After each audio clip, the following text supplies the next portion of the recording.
Tout d'abord, puisque au moment où l'enregistrement de ce cours est effectué, nous sommes le samedi 2 janvier 2021, je voudrais vous souhaiter mes meilleurs vœux pour l'année qui vient, en espérant, comme tout le monde, qu'elle sera moins pénible que celle que nous avons abandonnée donc avant-hier. Je dis espérer car si en toute lucidité il faudra bien attendre 6 mois, c'est-à-dire la moitié de l'année, pour que les choses puissent revenir à une certaine normalité, même si ce terme est très mal choisi, parce que comme vous le savez, la norme renvoie à un modèle de société, à une conformité, voire au conformisme, qui n'est pas souhaitable pour l'épanouissement de tout un chacun. Justement, cette petite réflexion philosophique ou socio-philosophique nous renvoie à la fameuse phrase de Malraux, que je ne vais pas répéter, et qui concerne le siècle qui a débuté maintenant il y a 20 ans, et qui ne s'annonce globalement pas, ce monde qui ne s'annonce pas très rose, il faut bien l'avouer, pour toute une série de raisons que là aussi tout le monde connaît et qui peuvent effectivement nous mener sur cette interrogation quant au refuge que pourrait constituer la religion, un certain nombre de spiritualités face aux menaces qui nous attendent. J'ai décidé de consacrer mon cours de philosophie et histoire des religions de cette année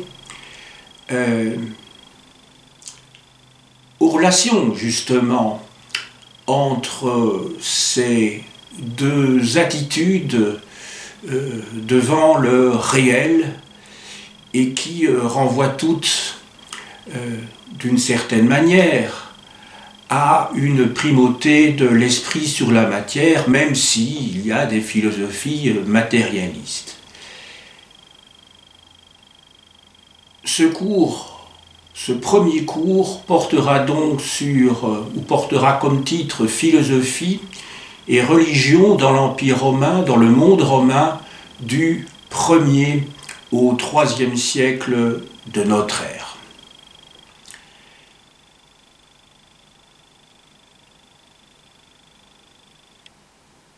Il va falloir, bien sûr, essayer de comprendre les conditions politiques de ce monde qui a permis un véritable brassage culturel de peuples très divers sur les différentes rives de la Méditerranée et au-delà.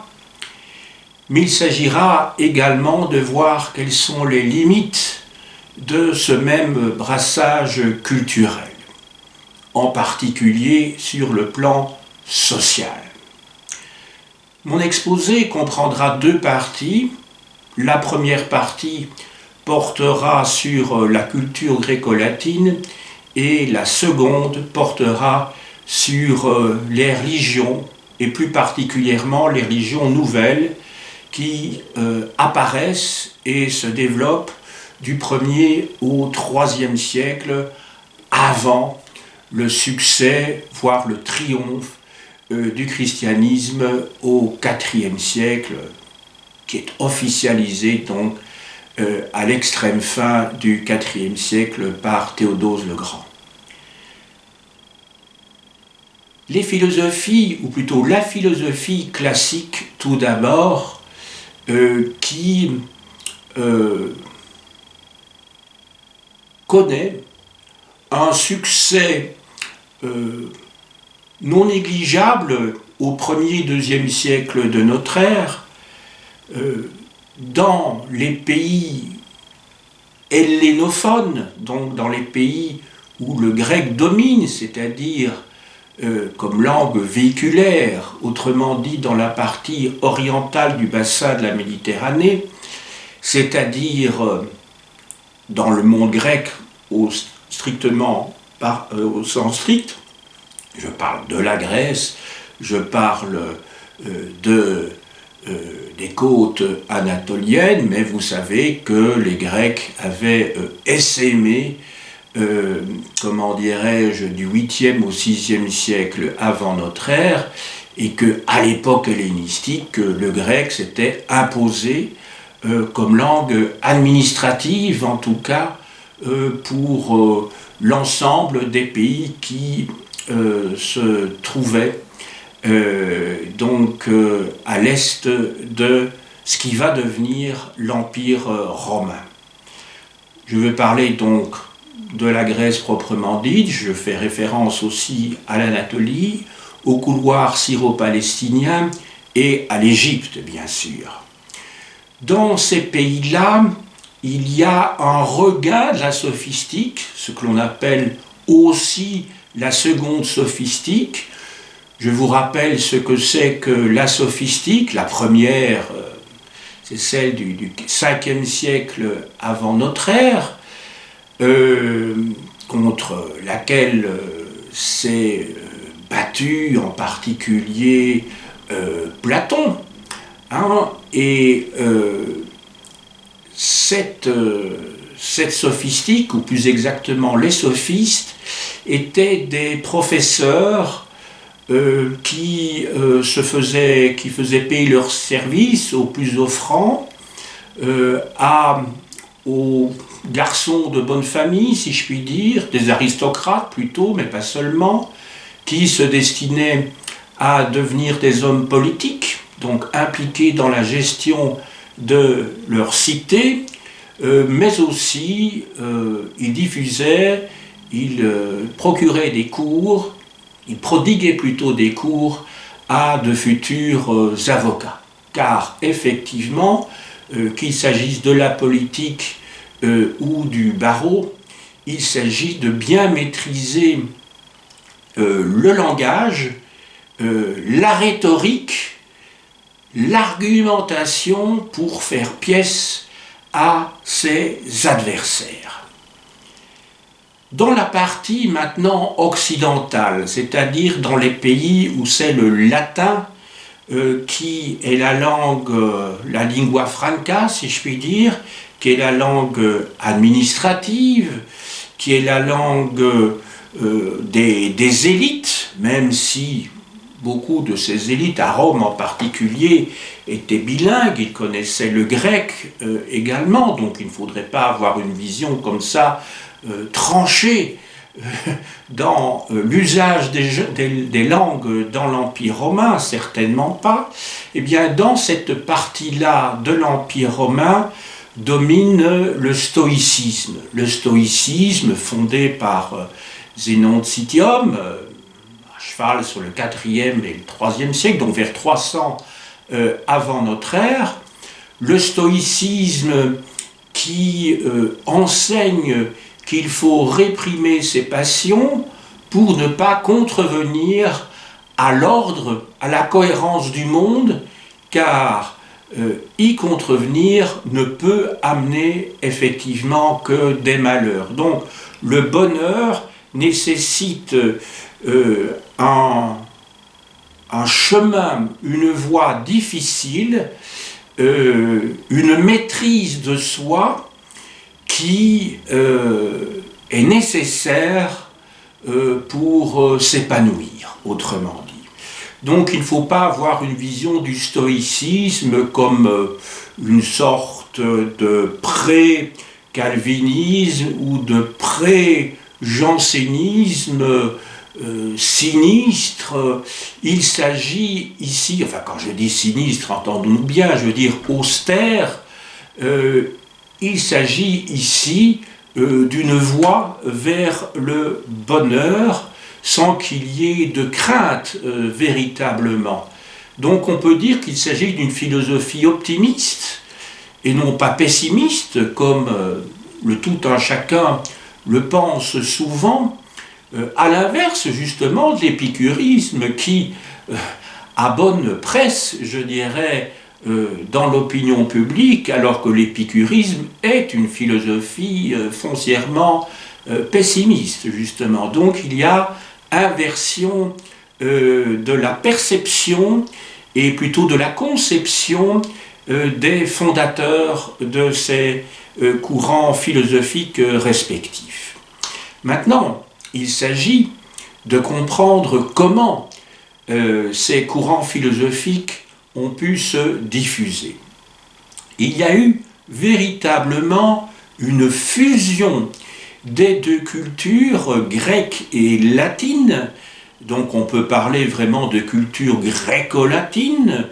D'ailleurs, Paul Veyne a parlé de l'empire gréco-romain ou gréco-latin, à juste titre d'ailleurs, et la fusion de ces deux cultures est favorisée par l'unification territoriale et politique du bassin méditerranéen. Cette unification politique va apporter une paix un peu contrainte, il faut bien le remarquer, cette fameuse Pax Romana au 1er et 2e siècle de notre ère, qui va permettre la circulation des idées.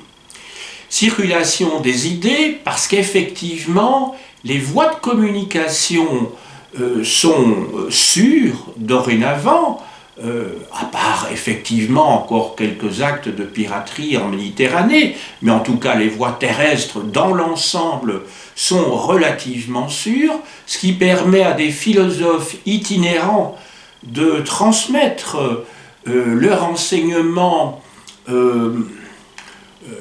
à travers l'ensemble du territoire romain. Les livres s'exportent facilement également. N'oublions pas que c'est à cette époque-là que le codex, donc les codices au pluriel, que le codex fait son apparition. Il va remplacer ces encombrants volumina, qui se trouvaient par exemple à la bibliothèque d'Alexandrie, mais pas seulement, et donc facilite, par le fait que ce sont des manuels, la communication des idées. Il y a aussi, outre les voies de communication, donc les routes, la circulation maritime que je viens d'évoquer maintenant, il y a aussi les places publiques. Les places publiques où des intellectuels lisent à voix haute, donc sur les agoras, sur les forums, donc sur les lieux publics, leurs pensées. Toutefois, il ne faudrait pas avoir une vision idyllique de ce monde, car, vous le pensez bien, cette pensée philosophique s'adresse essentiellement aux élites, car la proportion de la population qui est alphabétisée est très faible malgré tout, que c'est donc dans des lieux de haute culture, comme les Odéons, qui sont donc très rares, où cette pensée peut se diffuser. Alors que, j'allais dire comme aujourd'hui, sans vouloir faire d'anachronisme, mais hélas, aujourd'hui, si l'alphabétisation est devenue la règle dans nos sociétés, puisque l'école publique primaire en tout cas, et même secondaire jusqu'à un certain niveau, jusqu'à un certain âge, est devenue obligatoire, je dirais en tout cas pour l'école primaire, depuis les lois de Jules Ferry, 1882, en Belgique beaucoup plus tardivement, presque 30 ans plus tard, avec la loi de 1914, il n'en demeure pas moins que, même aujourd'hui, on sait que ceux qui lisent les philosophes sont quand même relativement rare. Un certain nombre de nos contemporains en ont entendu parler, en terminale ou à l'université. Il est évident que ces philosophes ne sont pas pour autant devenus la lecture de chevet d'une grande majorité de la population. Nous sommes bien d'accord avec cela. Les gens regardent la télévision, ils sont sur Internet. Jadis, ils étaient dans les cafés du commerce, mais qui ont moins de succès qu'avant. Et par conséquent, une certaine culture populaire, et il n'y a rien de méprisant évidemment dans ma bouche, ici je parle en sociologue du passé si vous voulez, se transmet, je dirais, dans la famille, à l'école ou dans des lieux de loisirs. Dans l'Antiquité, c'est la même chose, bien sûr. Les Romains ont avec la conquête, avec l'instauration de leur empire au 1er et 2e siècle, construit un petit peu partout des amphithéâtres, des thermes, des cirques aussi, dans lesquels se donnaient en spectacle les gladiateurs, ou plutôt on mettait en spectacle des gladiateurs, des combats avec des fauves. Donc vous voyez que ce n'appartient pas au monde de la grande sagesse et de la grande intellectualité.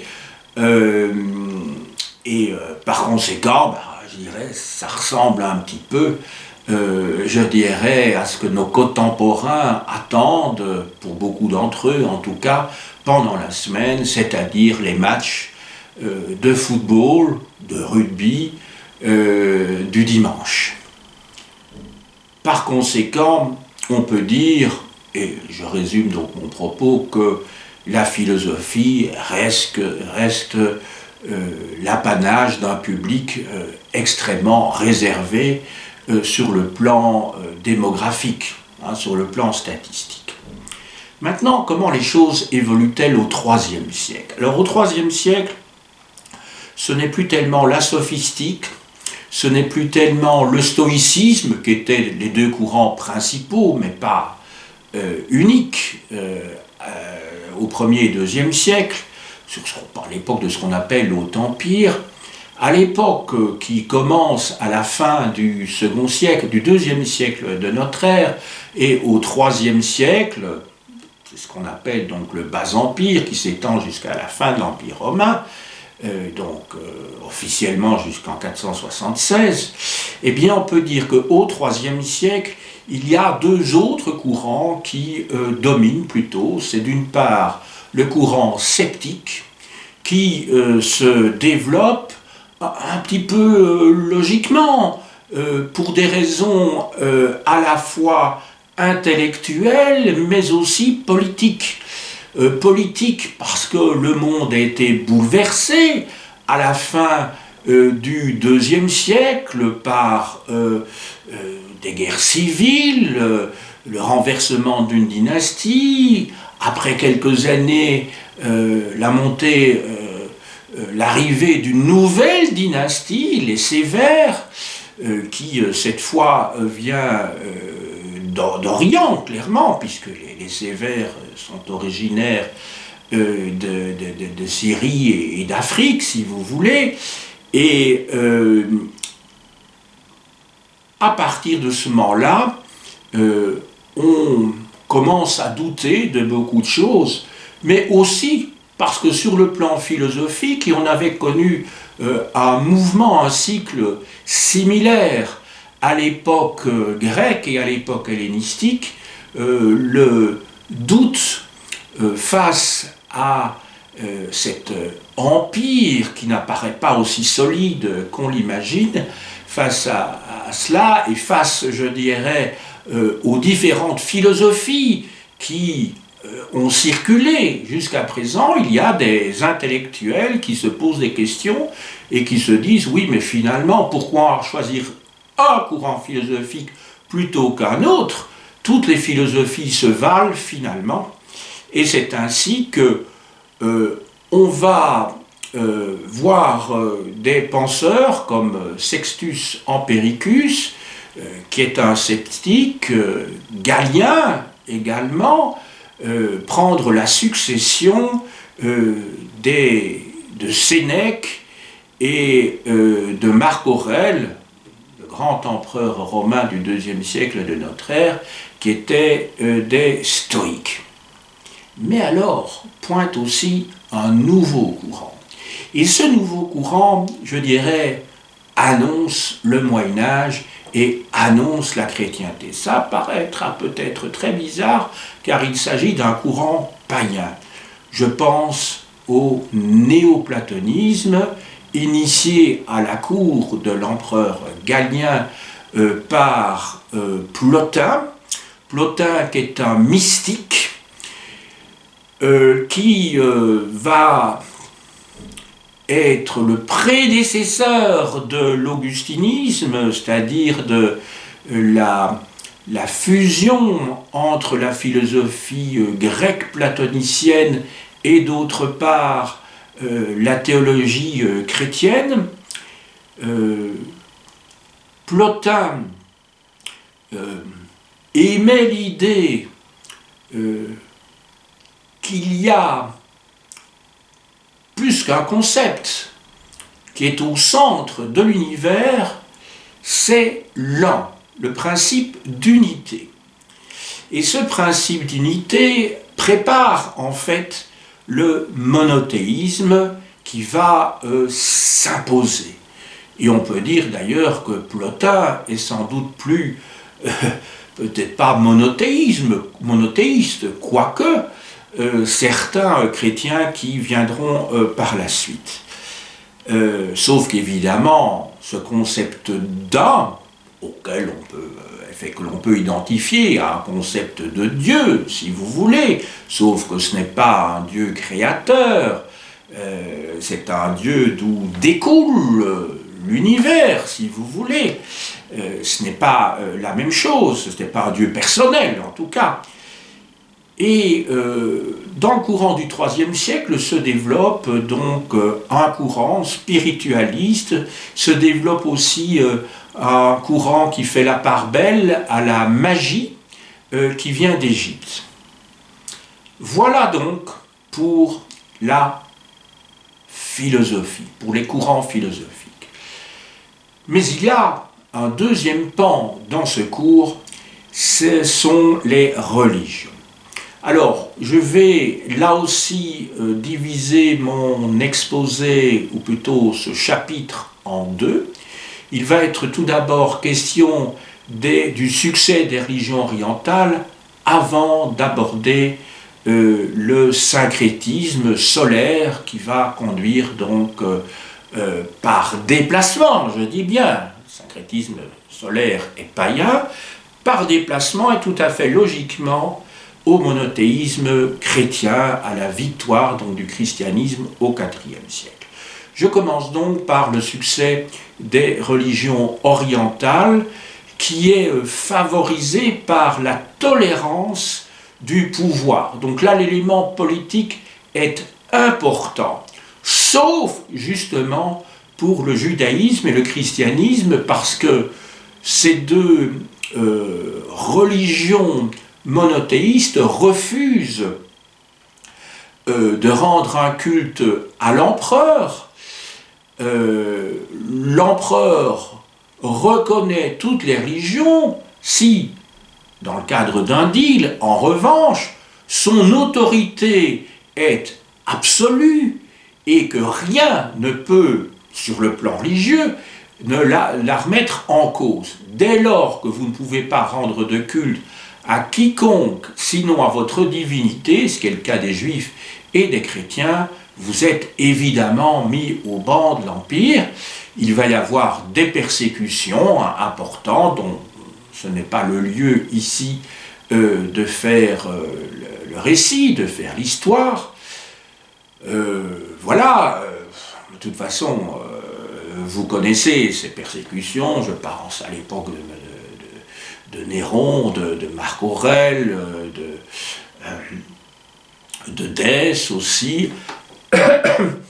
et les dernières à l'époque de Dioclétien au début du IVe siècle. Quelles sont donc ces religions populaires qui connaissent un grand succès? Et d'abord, pourquoi connaissent-elles un grand succès? Car l'historien ne se pose pas, comment dirais-je, ne fait pas de la description.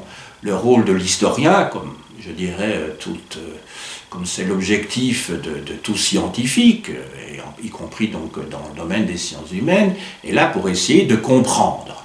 Alors pourquoi? Eh bien parce que je vous ai expliqué le cadre politique, c'est un empire unifié, mais c'est un empire unifié qui connaît quand même quelques difficultés, où il y a des troubles, malgré tout, malgré la paix romaine, et surtout, le cadre civique qui avait dominé avant notre ère dans le monde grec et dans le monde romain s'est étiolé. Ces religions civiques, elles deviennent de plus en plus formelles, elles ne répondent plus aux besoins des gens qui, en tant qu'individus, souhaitent leur salut, souhaitent également avoir une vie après la mort et cherchent au fond, puisque la communauté civique n'existe plus, ou presque plus, recherchent en fait ces individus leur salut, mais à titre personnel, individuel, dans le cadre de religions qui se veulent universelles. Ces religions vont donc toucher de grandes masses de la population. Elles viennent d'Égypte, elles viennent d'Iran, elles viennent de Palestine, donc vous voyez qu'il s'agit bien de religions orientales. En Égypte, ou venant d'Égypte, deux cultes en particulier vont avoir un grand succès, celui de Sérapis et celui d'Isis, qui justement fait appel à la résurrection que j'évoquais tout à l'heure. Toutes les couches de la population sont séduites au point que Caracalla va officialiser le culte d'Isis, ce qui ne s'était plus fait, je dirais, dans l'espace romain par rapport à une divinité étrangère que depuis l'officialisation du culte de Cybèle. Ensuite, l'Iran, c'est-à-dire de la Perse, du monde perse. Un culte, une religion nouvelle apparaît, qui se caractérise par un certain secret de sa doctrine et qui touche d'abord les soldats des garnisons de l'Empire en Orient. Dès le IIe siècle, d'ailleurs, il ne faudra pas attendre le IIIe siècle. C'est le culte de Mitra qui annonce par toute une série d'éléments le christianisme, la notion de sacrifice, la notion également de résurrection, la notion également, ne fût-ce que nous sortons des fêtes de fin d'année, ce n'est pas par hasard que Noël a été fixé le 25 décembre, qui est la date de naissance également de Mitra, car le christianisme a dû se battre avec les armes dont il disposait à cette époque-là, c'est-à-dire des armes idéologiques, des armes d'assimilation également. Un des meilleurs moyens de combattre son ennemi, c'est finalement de reprendre ses arguments, de reprendre un certain nombre de ses rites, un certain nombre de ses fêtes. C'était le cas du christianisme qui a, d'une certaine manière, phagocyté le mitraïsme tout en ayant des caractères qui lui sont propres, bien entendu, qu'il ne s'agit pas de remettre en question aussi. Et donc, j'arrive tout à fait logiquement, après ces cultes qui viennent d'Égypte, qui viennent de Perse, il y a enfin cette nouvelle religion qui vient de Palestine, c'est le christianisme, qui est une religion de salut. N'oublions pas que la religion romaine, la religion grecque, n'étaient pas des religions de salut, qui fait appel aussi à la résurrection, qui est tellement importante dans la religion égyptienne. Je viens de faire référence ici à Isis, mais enfin on sait que c'est Isis qui a ressuscité Osiris et qui a donné lieu donc par le récit qui a été construit, la légende, enfin non, le mythe qui a été construit sur le récit de la résurrection d'Osiris, comment dirais-je, est lié plus exactement à la résurrection chaque année de la végétation, tellement importante pour les Égyptiens, le nom du Nil est dans le delta. Et il y a un élément évidemment supplémentaire dans le christianisme, c'est que c'est une religion d'amour, amour dont tout un chacun a tellement besoin et qui répondait à un besoin profond à cette époque-là, un amour fraternel entre tous des individus qui appartenaient à cette communauté, à cette église, cette ecclésia. N'oublions pas donc l'étymologie du mot église. Donc une église n'est rien d'autre à l'origine qu'une communauté de chrétiens. De nombreuses communautés chrétiennes sont apparues dans le courant du 2e, du 3e siècle de notre ère, dans un empire romain pacifié, justement. Donc les routes terrestres, les routes maritimes également ont joué un rôle, les routes fluviales aussi, pensez à comment dirais-je, à l'arrivée du christianisme en France, à Lyon, il s'est fait effectivement par les Bouches-du-Rhône, donc par le biais de la Méditerranée, mais je pourrais citer évidemment bien d'autres situations similaires. Maintenant, après avoir expliqué les raisons du succès de ces religions populaires, après avoir développé leur origine, leurs caractéristiques également, j'en arrive maintenant au deuxième pan de ce chapitre sur les religions, c'est-à-dire le syncrétisme. Alors qu'est-ce que c'est que le syncrétisme? Le mot syncrétisme vient à une étymologie grecque et renvoie à une idée d'intégration, d'assimilation, de fusion. Quelles sont les conditions favorables qui ont donc les conditions qui ont permis à ce syncrétisme de se développer? Eh bien, il y en a deux. Il y a une cause religieuse, ou plus exact, oui, une cause religieuse et une cause politique. La cause religieuse, c'est tout d'abord que, je vous l'ai dit, les empereurs romains, l'idéologie impériale est très tolérante vis-à-vis des différentes religions, pour une raison qui était d'ailleurs politiquement tout à fait justifiée. Ce que les Romains visaient, et je prévois un cours d'ailleurs à ce sujet-là, sur la colonisation romaine dans le monde méditerranéen au 1er et 2e siècle de notre ère, il était d'un juste jugement qu'effectivement, pour des raisons politiques, on ne cherche pas à imposer une religion donc à l'ensemble des sujets de l'Empire qui, à l'époque qui nous intéresse, 1er et 2e siècle, auraient, il y a des fourchettes qui sont données, Empire romain qui aurait compris entre 50 et 70 millions d'habitants. L'idéologie romaine, elle ne repose pas sur la religion, à l'époque qui nous intéresse, je dis bien, elle repose sur d'autres éléments que je développerai plus tard. Les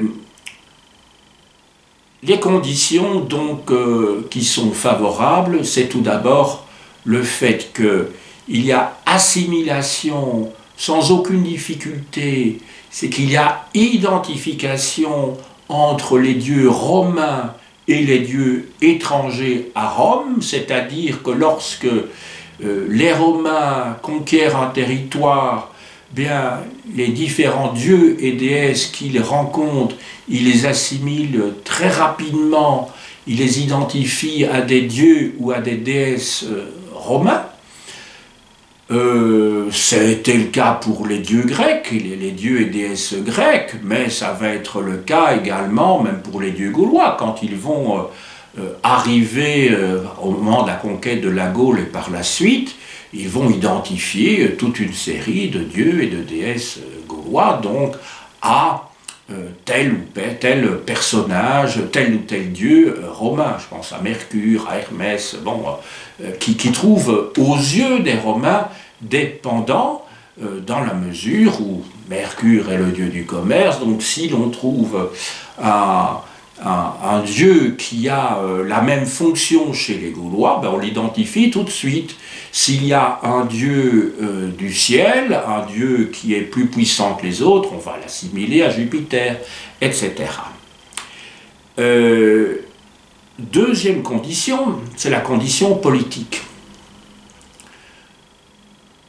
À partir déjà au 1er siècle de notre ère, plusieurs empereurs à Rome ne sont plus romains, mais ils sont italiens. Hein, c'est le cas des Flaviens. Dans le courant, déjà dès la fin du 1er siècle, dans le courant du 2e siècle, on a des empereurs qui viennent des provinces, et le mouvement va s'accélérer au 3e siècle. Dès lors, avec l'arrivée de provinciaux au pouvoir, et je pense en particulier aux Sévères, dont je vous ai dit l'origine tout à l'heure, chez lesquels les femmes ont un rôle important, ces femmes syriennes, justement, ces impératrices, il va y avoir, comment dirais-je, on va favoriser un certain nombre de cultes orientaux. C'est le cas par exemple d'Héliogabale, dont le nom indique bien à quel culte il se référait en priorité, donc Hélios, le soleil. Et c'est ainsi que, dans le cadre de ces conditions favorables, assimilation, tolérance, par rapport aux dieux étrangers, d'autre part la présence de provinciaux au plus haut sommet de l'État, ceci va conduire à l'établissement, ou plutôt à la diffusion de plus en plus importante du culte solaire, du fameux Sol Invictus, c'est-à-dire le soleil invaincu. Le paganisme va se structurer autour de cette divinité qui, comment dirais-je, ne fait pas de différence entre les différents sujets de l'empereur. Il y a donc une égalité universelle des sujets, puis des citoyens de l'Empire, à partir du moment où la citoyenneté va être accordée à tous les sujets de l'empereur. Un certain nombre d'entre eux possédaient déjà cette citoyenneté auparavant. C'est un mouvement qui fut lent d'ailleurs, hein, depuis le 1er siècle avant notre ère. Il y avait eu la citoyenneté, avait été accordée progressivement aux populations, aux élites d'abord, aux soldats aussi, aux vétérans, et puis enfin à, comment dirais-je, des cités, hein, des cités pérégrines, des cités entières, pour finalement se généraliser en 212 lors de la publication de la Constitution antonine, c'est-à-dire un texte promulgué par l'empereur Caracalla. Alors pourquoi Antonine? Parce que son vrai nom, si je puis dire, c'était Antoine, c'était pas Caracalla. Caracalla est un surnom. Et donc c'est sous ce terme-là de constitution antonine que par la suite, on va retenir la publication de ce terme, de cette non pas révolution, parce que ce n'est rien d'autre qu'un aboutissement d'un mouvement qui dure depuis plus de 2 siècles, 2 ou 3 siècles. J'en arrive maintenant à ma conclusion. J'espère qu'on aura compris que dans tout ce premier cours que je fais donc en cette année 2021, j'ai essayé de montrer dans quelle mesure les courants philosophiques et les religions ensuite progressivement ont amené la croyance en un seul Dieu. Je renvoie donc au néoplatonisme de Plotin, à ce concept de un, au culte solaire qui conduit au christianisme, et on peut dire que donc le monothéisme chrétien, qui va être d'abord toléré, reconnu par Constantin, qui adhère lui-même en 313 par l'édit de Milan, qui est d'ailleurs publié à Nicomédie avec son co-empereur, et qui va être officialisé donc par Théodose le Grand, donc tout à la fin du IVe siècle. Eh bien, en fait, ce monothéisme, il est préparé de longue date. Il convient, ou plutôt, il est encouragé, on comprend qu'il a été encouragé par les empereurs romains, qu'ils y aient adhéré au point de l'officialiser et d'interdire les autres religions. C'est ainsi que le christianisme de persécuter est devenu un mouvement toléré et ensuite est devenu persécuteur. Donc dans le cadre d'un monde qui sur le plan idéologique est un monde totalitaire et qui va donc par définition s'imposer au Moyen-Âge, car l'Inquisition n'est rien d'autre que l'expression la plus visible de ce monde totalitaire qui enferme véritablement les individus dans une prison de la pensée. Il y a eu toutefois un mouvement, une résurgence du paganisme entre 361 et 363, lorsque l'empereur Julien, surnommé l'apostat par les chrétiens, une fois que son règne sera terminé, qui va remettre à l'honneur le paganisme et le culte solaire, justement, ce fameux Sol Invictus, qui a connu en fait son apogée un siècle plus tôt, à l'époque, donc dans la deuxième moitié du IIIe siècle de notre ère, à l'époque de l'empereur Aurélien. Julien, c'est un personnage, il n'a régné que 3 ans, mais c'est un personnage extrêmement intéressant. C'est au fond le second empereur philosophe de l'Empire romain, après, bien sûr, l'empereur Marc Aurèle, qui a écrit des pensées pour soi-même en grec, donc dans la deuxième moitié du IIe siècle après Jésus-Christ. Donc Julien vit 2 siècles plus tard. Voilà. Alors quelques livres pour approfondir mon sujet. De Pierre Hadot, le grand spécialiste de la philosophie romaine et surtout hellénistique, c'est-à-dire de pensée hellénistique. Donc ici je ne fais pas référence à une subdivision politique de l'histoire, mais quand je parle de pensée hellénistique, je pense à la pensée, je dirais, hellénique, qui a continué à vivre, comme je l'ai très clairement indiqué, dans l'Empire romain, Pierre Hadot, qui enseignait donc cette discipline au Collège de France et qui écrit un ouvrage extrêmement clair à lire, et très profond, Qu'est-ce que la philosophie antique, chez Folio.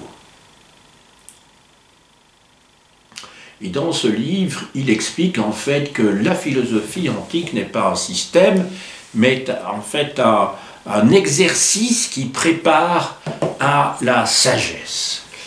Du même Pierre Hadot, avec son épouse Ilse Trott, apprendre à philosopher dans l'Antiquité, l'enseignement du manuel d'Épictète et son commentaire néoplatonicien. Donc Épictète, qui lui-même était un stoïcien. Donc dans le livre de poche, collection références. Un ouvrage très pédagogique aussi, qui se lit, j'allais dire, comme un roman, vraiment très agréable à lire. Vivre et philosopher sous l'Empire chrétien, il ne faut pas avoir de formation philosophique particulière pour le lire, de Lucien Gerfagnon, un philosophe vraiment très pédagogue, vous savez, publié chez Privat, qui est décédé il y a quelques années.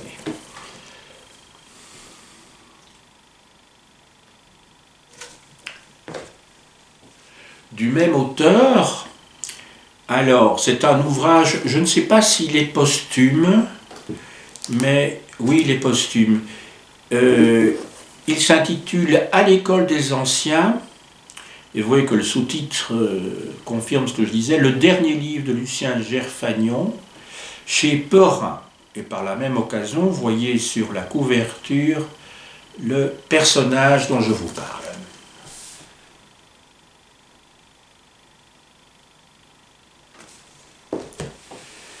De Catherine Salle, lire à Rome, puisqu'il a été question ici de lecture de grands philosophes. Alors, un ouvrage aussi agréable à lire, de 300 pages, publié dans la petite bibliothèque Payot.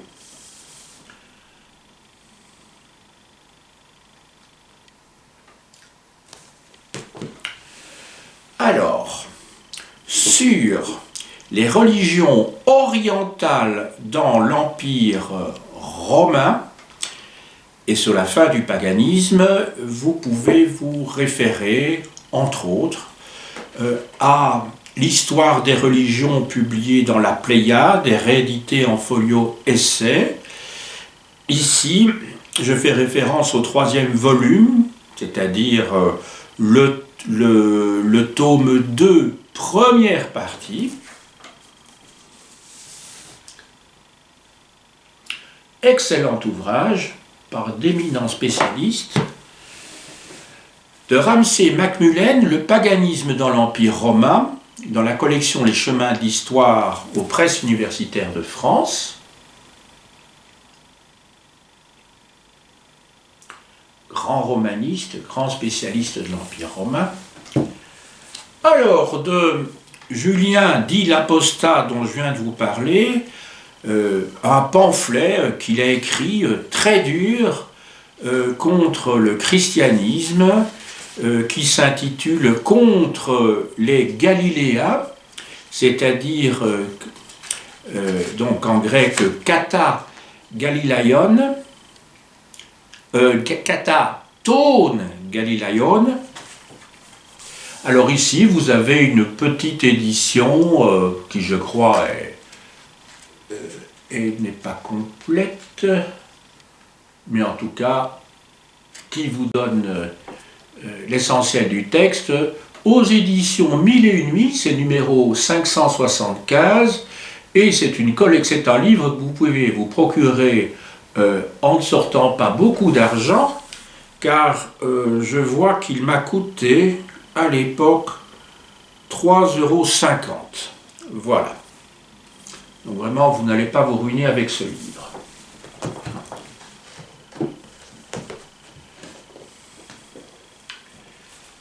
De Marcel Simon, alors là on arrive dans les ouvrages qui déborde un petit peu la période, mais que j'ai largement évoquée dans le cadre de cet exposé, de Marcel Simon, La civilisation de l'Antiquité et le christianisme, dans la collection Les grandes civilisations chez Artaud.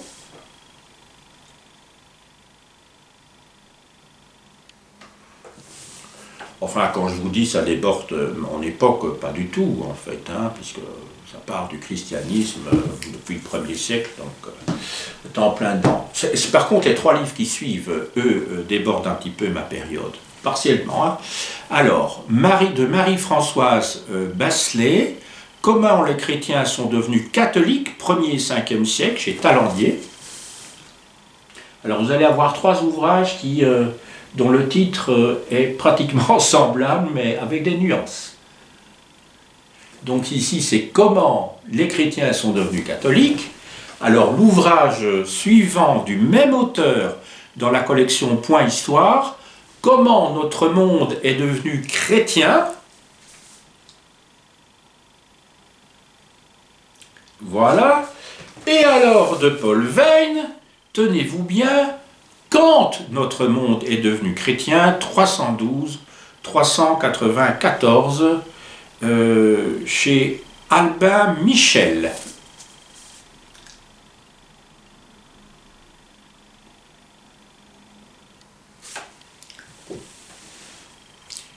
J'ai dit